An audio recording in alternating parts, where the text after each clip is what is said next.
Hi everybody, welcome back to my channel. Today's video is something I promised on Friday, and I always keep my promises, so I'm delivering that promise.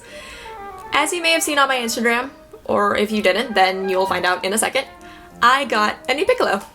I bought a new piccolo with the help of the Carolyn Nussbaum Music Company. This is a flute specialty music company based in Plano, Texas. And as promised, I'm going to talk about the new piccolo, what I love about it so far, and how I picked out this piccolo from the music company. So without further ado, let me grab my piccolo and let's get started.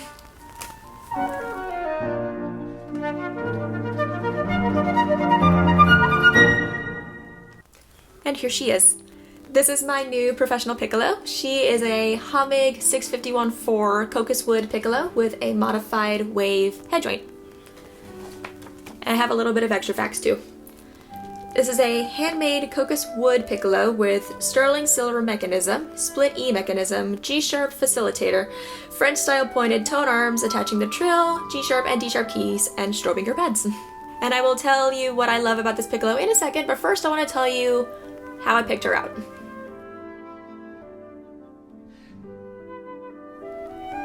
Now, I've been playing the piccolo for almost 10 years now. I started in 2011 at the age of 13.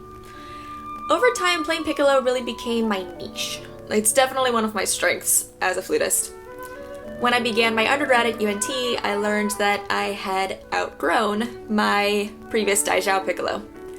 So because of that fact, I had to borrow piccolos from the school for the academic year, return it for the summer, and then check it out again for the following year. I actually had a good experience doing that because I got to try out different piccolo brands and find out what I liked, what I didn't like for my future piccolo. I played on a Powell one year, I played on a Yamaha another, and more recently I played on a Zentner, which were all great. But now that I've graduated from UNT, I can no longer check out piccolos from the school because I'm not a student there anymore. So that meant it was time for me to own my own professional piccolo. At the beginning of June, I reached out to the Carolyn Nussbaum Music Company to schedule an appointment to try out piccolos. And my dad and I drove down to the store for the appointment, and let me tell ya, I was ready to try out a new piccolo. Now, due to the pandemic that we're in right now, protocols were in place at the store. To try out instruments, I had to schedule an appointment ahead of time, so I'm the only one touching the instruments. Everybody had to wear a mask in the store. I washed my hands before handling any of the piccolos. Everybody was standing 6 feet apart at all times, so we were social distancing. And the only time I had my mask off was when I was trying out the instruments. So everything was safe and protocol was in, and I still got to try out instruments, which was great. I was in their large recital space, and I had the flute specialist extraordinaire, the one, the only, Miss Carolyn Nussbaum herself, listen in and give me input on how I sounded on each pick, as well as asking me questions on how I felt about each pick that I tried out, which was super helpful. I tried out about 12 different piccolos total. When I picked up a piccolo, I told myself not to look at the brand, because I do not want to go in trying out a piccolo with any bias. That way I'm focused on what sounds good for me, and I'm not focused on the brand. I tried out each pick in a tournament style. In other words, I play through all the piccolos with the same musical excerpt or scale pattern. I eliminate the ones that I didn't sound the best on, and do the same thing with the continuing piccolos with another scale pattern or an excerpt, and continue going until I have a winner. In round 1, I went through all 12 piccolos with a D major scale slurred, articulated and double tonguing, an arpeggio, and a short pattern in the high, middle, and low register, just to get a feel of it at first. You could say like a first impression. And I have footage of that, which I will show you right here.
After that, I narrowed the field down to about 6 piccolos, and I started the process again.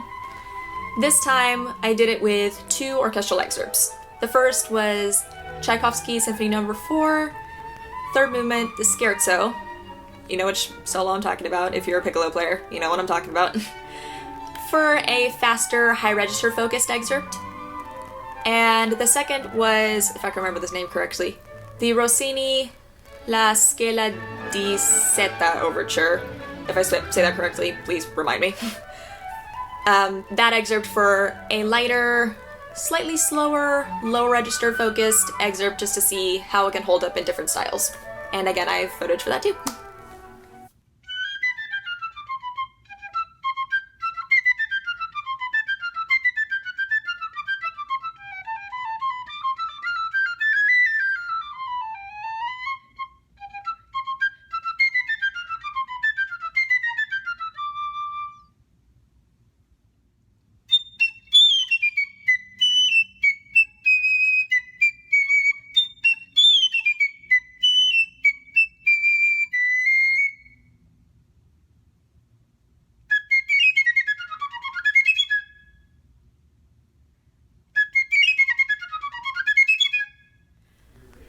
After round 2, I actually narrowed it down to 2 piccolos because I felt very certain about the final 2.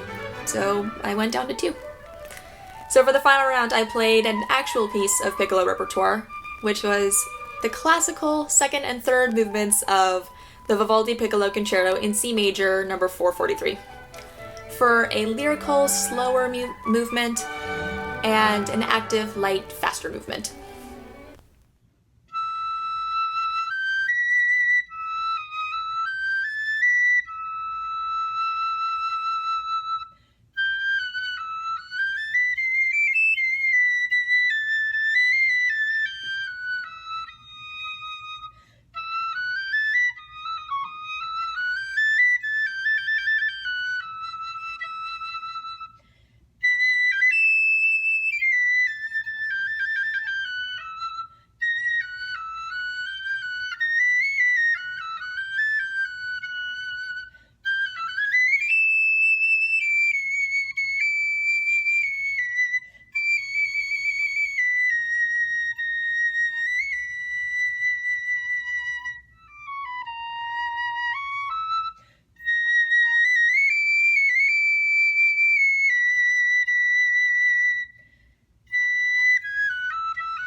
This final round was very difficult, actually, because I loved both piccolos, so I had to really split hairs to choose a winner. But in the end, I picked a winner. I said yes to the piccolo.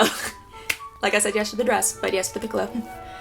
Once I made that decision, I looked to see who it was made by, and it was a Hammig piccolo.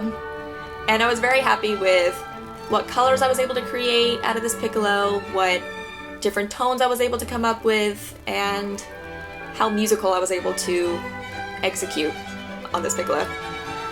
I'm very happy to say I found my dream piccolo.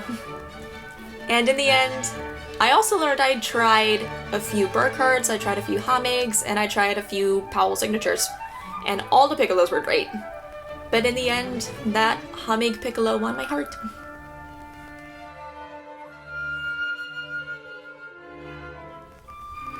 As I said before, this is a Hammig 651-4 Cocus Wood Piccolo with a modified wave head joint.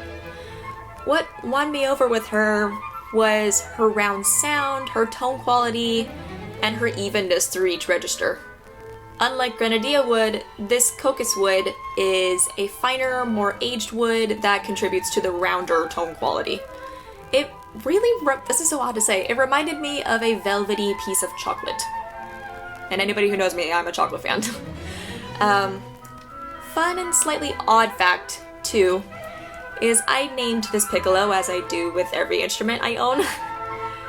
Since she's made of cocus wood and her sound is full and velvety like chocolate, I decided to name her Coco. From the past week of owning this piccolo, I am a fan. She's very even throughout her registers, her tone is very round and full of depth and life. It's full of life.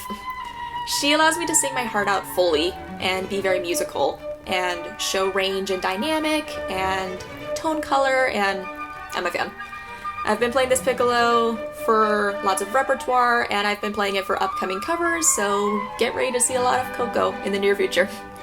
Now the catch is, because she's made of an aged wood, I have to break her in like you would break in a new pair of shoes. So for the next 3 weeks, I have to play her in 20-minute increments, then take a break for 20, and then resume for another 20, just to break her in. After that 3-week period, she'll be ready to be played indefinitely, and I'm ready to play her all the time. I'm very happy to own my own professional piccolo now, and continue my passion for playing piccolo.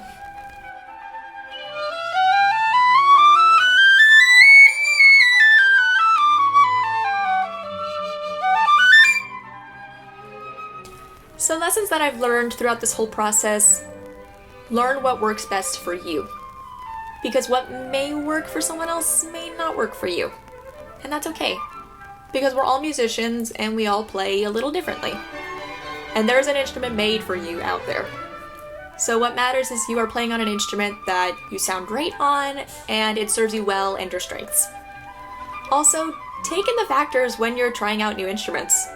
Does it feel comfortable for you? Can you make sounds comfortably? How does it sound in different styles? Is it even and consistent? Can you create new tone colors and sing your heart out on the instrument?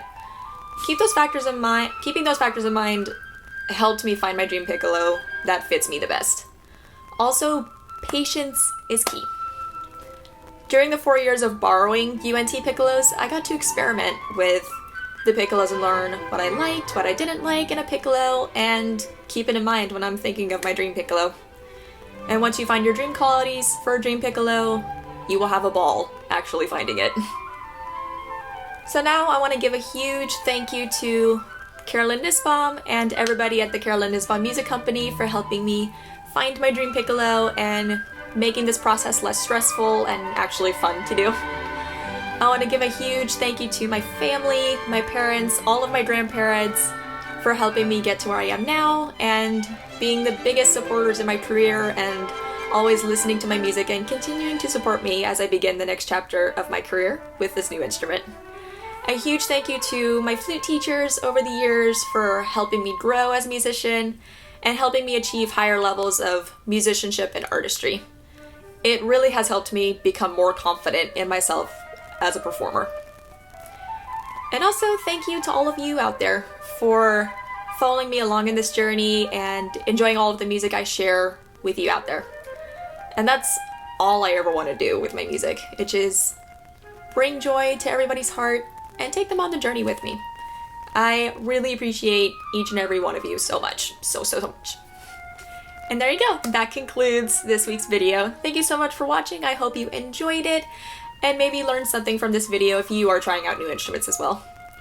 Let me know if you have any piccolo questions or any requests for me to play on this new piccolo. I am super excited to play lots of music with Coco for all of you.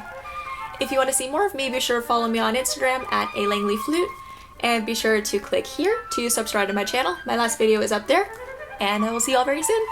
Bye!